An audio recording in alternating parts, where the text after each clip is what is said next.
Cheesemakers. And Brian, I'm sure you had a game plan drawn up. How many possessions, how much contact, how much of all the stuff that went into this hard-fought victory did you anticipate? This is a typical Badger Conference game, right? Oh, it was a very typical Badger game. We knew that it was going to be physical and there was going to be a lot of fouls called. We had a game plan that they didn't always follow, but they just have the will to win. They just keep battling through everything.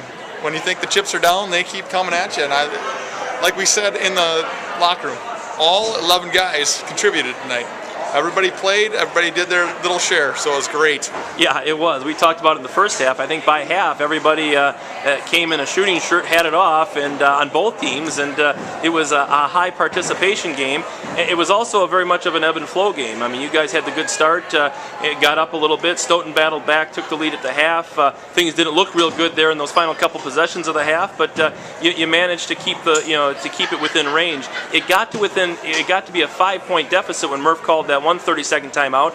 Care to share with us what was said there, and what did you feel Monroe had to do to keep it from sliding away?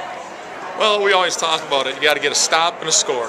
Murph talks about that every single night in practice. We do a lot of 5-on-5 where we have to get a stop and then a score for the team to get a point, and we played a 3. That's one of our games that we play because we always tell them that's what you got to do. Just think about it. Break down the game, get a stop and a score, and then keep moving forward like that, and that's what our guys did tonight.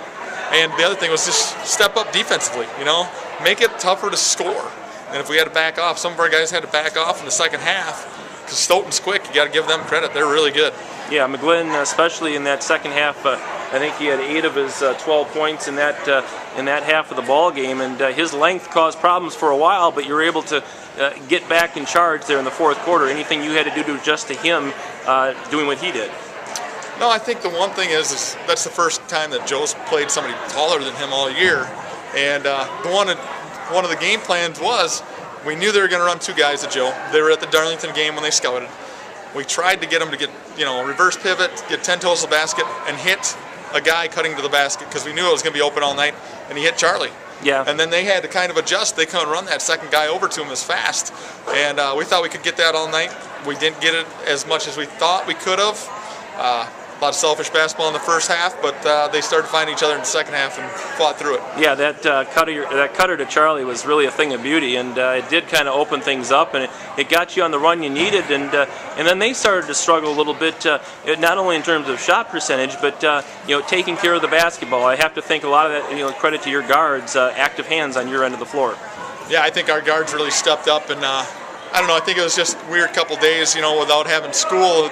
It was like they kind of woke up there in the second half, and I got to give a lot of credit to Trent making that strip at the end of the game there and then taking it down and getting fouled and making the shots. He's been doing that all year, and our senior guards have been really, really good pressuring the opponents all year. Well, we talked about it. It's been a theme now going back to the Darlington game when you started your road journey. You've had to be good on the road. You've been good on the road. You got to keep it up now on the road, and the wins against Fort Atkinson and Stoughton, indicative of the way your team's playing, but also the way they're handling this assignment of being road warriors. Yeah, they know when they come to Stoughton they're going to have a tough environment. Their student section was great. Their fans were great. We just had to take care of the ball in the second half. We got a little excited there in the first half, and that's one thing we told them we had to clean up in the second half to give ourselves a chance. We couldn't keep turning the ball over when we stole it or got a defensive rebound. We couldn't give it right back to them. And our guys, they listen. I got to give them credit.